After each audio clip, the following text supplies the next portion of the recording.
Hello, friends, welcome to Geopolitical and Military News. Today, we're going to revisit the legendary story of the American sniper.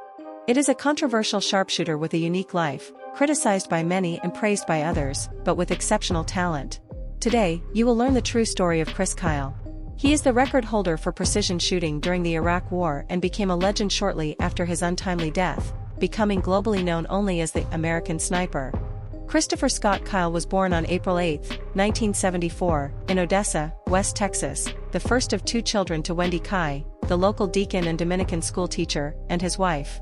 Due to his upbringing in an intensely religious environment, he regularly attended the church where his father preached. At the age of 8, he received his first rifle and began accompanying his father on deer, pheasant, and quail hunts in the region. He spent his adolescence honing his skills on the family farm, tending to the herd of 150 cattle and engaging in the daily activities that comprised the life of a Texan cowboy.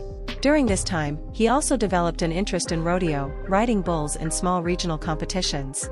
Although lacking the talent to become a champion, Kyle enjoyed the lifestyle that involved numerous travels and parties between competitions. He never excelled in academics, completed high school, and, to postpone the responsibilities of adulthood, enrolled in Tulane State University in 1992, where he studied rural property management. However, his history of partying and drinking only intensified, and he studied little during his university years, leading him to drop out after 2 years. It was when, at a rodeo competition in Rondon, Texas, Kyle suffered a serious accident. The horse he was riding threw him and rolled over him, breaking a rib, dislocating a shoulder, causing injuries to his lungs and kidneys, and installing a set of pins in both wrists, ending his sports career in 1996 at the age of 22. Without a plan for his life, Kyle decided to pursue an old personal desire and visited the military enlistment center in his city, aiming to become a Marine. However, when he arrived, the Marine Corps recruiter was absent for lunch, and Kyle began listening to recruiters from other branches. Upon learning of his interest in special operations, the Army recruiter explained the Rangers and their intense training as paratroopers. Although unimpressed, Kyle had not yet been convinced. That's when the Navy recruiter explained the primary special operations unit, the SEALs, and their secretive and rigorous training program, which has a very high dropout rate. The SEALs are an elite force formed by the U.S. Navy in 1962 to carry out special operations, capture or eliminate high-value targets, and gather intelligence behind enemy lines in maritime, jungle, urban, Arctic, mountainous, and desert environments. Kyle listened attentively to the recruiter's explanations and, from that moment on, gave up on becoming a Marine. All he wanted was to become a SEAL. Infectious with excitement, he filled out the necessary documents and waived his signing bonus, something he was told would increase his chances of securing a spot. However, a few days later, a bucket of cold water was poured over his head when a rejection arrived in the mail. The Navy had turned him down due to the pins in his wrists. Kyle plunged into discouragement once again, seeking to isolate himself from his reality. The following year, he accepted a job as a rancher in Colorado, herding cattle through the state's icy climate. His tedious routine lasted many months until a sudden phone call forever changed his story. On the other end of the line was a U.S. Navy recruiter, asking if he was still interested in becoming a SEAL. Wide-eyed, Kyle immediately accepted the invitation, quitting his job and returning to Texas in February 1999. At the Naval Base Coronado in California, he reported to begin the 24 weeks of basic underwater demolition training. The intense training included physical conditioning, combat diving, and ground warfare. At 25 years old, Chris Kyle, older than most of his peers, endured the training through sheer willpower. He then proceeded to SEAL Qualification Training, SQT, a 26-week program, where he excelled in precision shooting. During a break in a bar in San Diego, he met Taya Studebaker, with whom he immediately engaged in a romantic relationship. Kyle graduated as a SEAL in Class 23 in March 2001, assigned to his Team 3. The following year, on March 16, he married Taya. As part of the so-called War on Terror following the events of September 11, 2001, the George W. Bush administration launched an investigation into the existence of weapons of mass destruction in Iraq, then led by dictator Saddam Hussein. In the tense months that followed, the transfer of various American military units and their coalition intensified in the Middle East, anticipating the outbreak of armed conflict. Among these units was SEAL Team 3, whose 8 platoons were transferred in September 2002. There, Kyle became involved in his first operational actions, intercepting Iraqi ships in the Persian Gulf and conducting searches for weapons of mass destruction in December, off the coast of Yemen. The SEALs found an Iraqi ship carrying Scud missiles, further escalating tensions between the United States and Iraq. Even as the United Nations continued to mediate for a peaceful solution. In early 2003, Kyle was concerned about the approaching date of his return to the United States and feared missing the war that was slow to begin. However, secret preparations for the invasion were already in full swing. Kyle wouldn't have the opportunity to go home. In the early hours of March 20th, American missiles struck targets in the Iraqi capital, Baghdad, initiating the invasion of the country that night. Kyle took a seat as a gunner in a desert patrol vehicle, being transported into Iraq in the cargo compartment of a Sikorsky MH-53 helicopter. The mission was to take control of refineries on the Al-Faw Peninsula in the south of the country, near the border with Iran. The next day, coalition forces invaded Basra province, departing from their bases and rapidly advancing northwest, avoiding urban centers. The 1st Marine Division entered the city of Nasiriyah on the 23rd. The crucial road junction, defended by different Iraqi troops, provided cover for the Marines. In the city was the Charlie platoon of his Team 3, to which Kyle's sniper detachment belonged. On a rooftop, observing an approach route used by the Marines, he spotted a woman slowly approaching the group of soldiers in the street, concealing a hand grenade under her robes. In her other hand, she held the hand of her young son. Kyle reported the situation and received radio orders to proceed with the elimination of the target. Later, he recalled, that woman was already dead, he just made sure she didn't take any Marines with her. It was clear she not only wanted to kill them but also didn't care about anyone else who would be killed in the explosion or the gunfire, children on the street, people in the houses, not even her own son. Squeezing the trigger of his S-15 rifle twice, the woman fell to the ground, dropping the grenade beside her. In the following month, they were sent to conduct reconnaissance of the Shatt-el-Araval River, marking the border between Iraq and Iran, while American armored vanguards advanced. In contrast, by the end of April, Saddam Hussein's armed forces were in disarray, and the entire country was under American control. President Bush declared the end of combat in Iraq on May 1st. In July, Kyle concluded his first combat tour and returned to the United States, becoming a shooting instructor in Coronado. However, the fall of the regime in Iraq created a power vacuum that was soon filled by various nationalist, civilian, and foreign-sponsored factions, sparking a massive insurgency in the country. American troops began to be attacked throughout the territory, in ambushes and suicide attacks, with the use of improvised explosive devices, and the monthly death toll began to grow alarmingly. In the summer of 2004, Kyle volunteered for a second combat tour in Iraq, leaving his wife on the eve of the birth of their first child.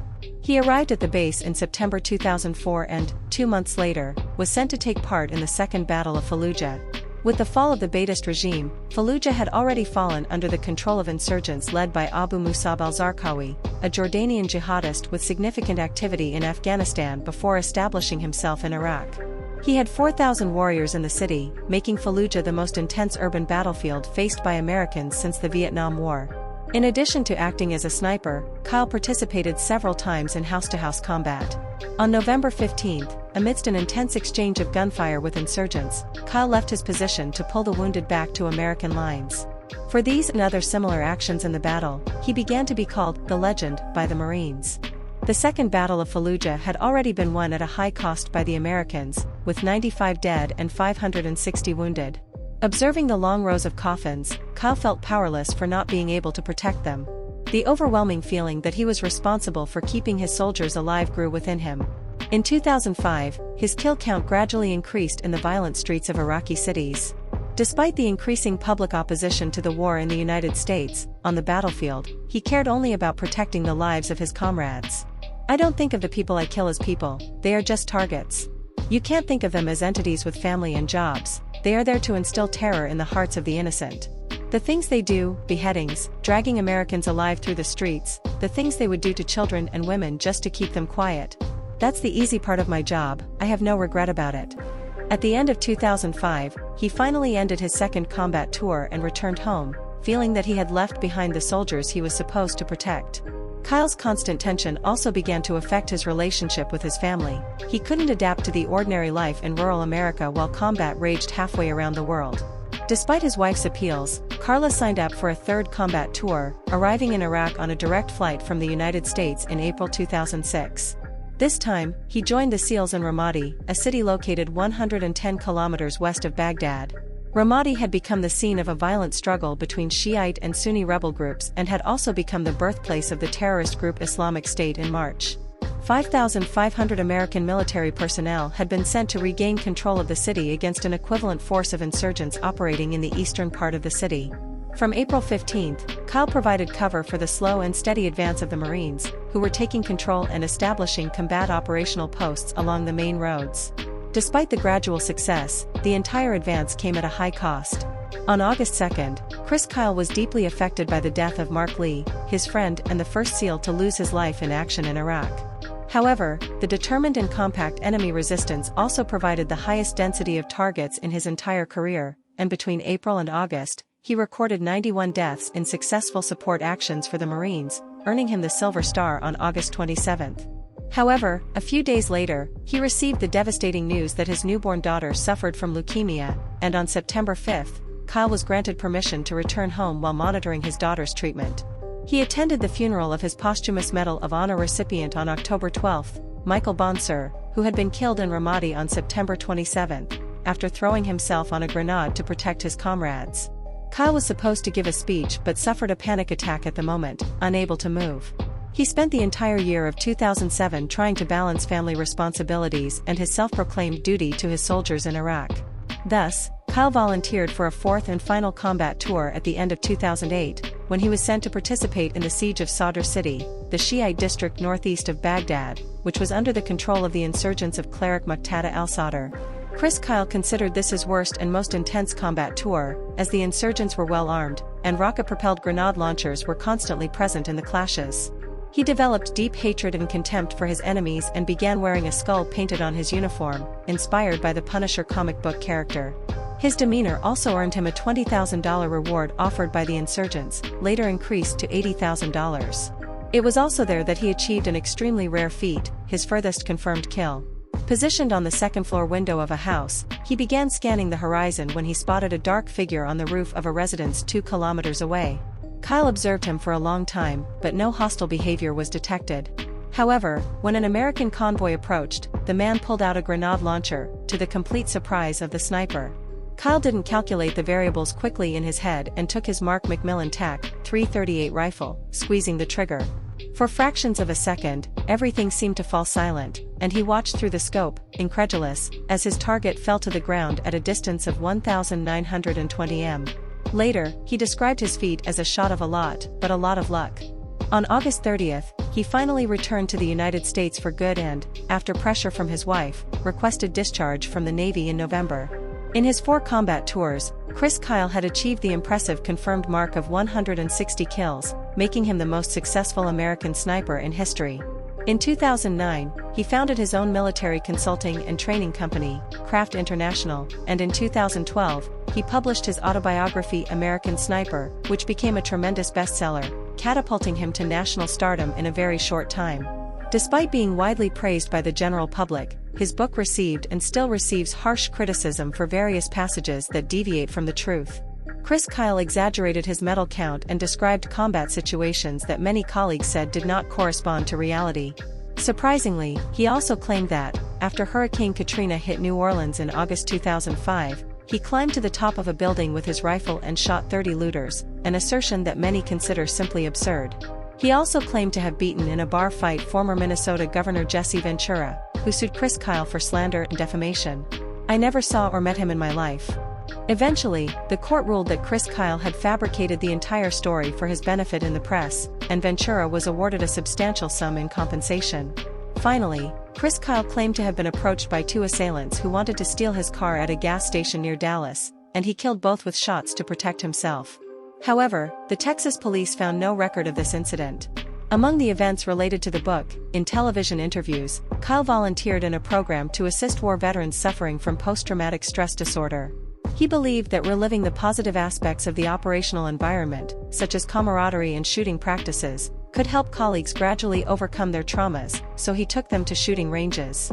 On one of these occasions, on February 2, 2013, he tried to help former Marine Eddie Ray Routh, 25 years old, by taking him to the Rock Crack shooting range.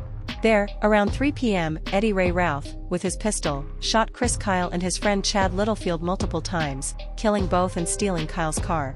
That same night, Eddie Ray Routh was apprehended by the police, and in February 2015, he was sentenced to life in prison without parole for the murders. His funeral procession was accompanied by thousands of people on the roads to Austin, where he was buried in the Texas State Cemetery. Today, a statue in his honor stands in his hometown of Odessa, and a highway in the state also bears the name Chris Kyle. The figure of the sniper still divides opinions in the United States, with many despising him as a symbol of an unpopular war and others praising him for his actions in that same war. His premature death, at the peak of his strength, separated him from his human figure, forever immortalizing the legend of the American sniper. If you are not yet subscribed to the channel, subscribe now to help us, and don't forget to leave your like. Until next time,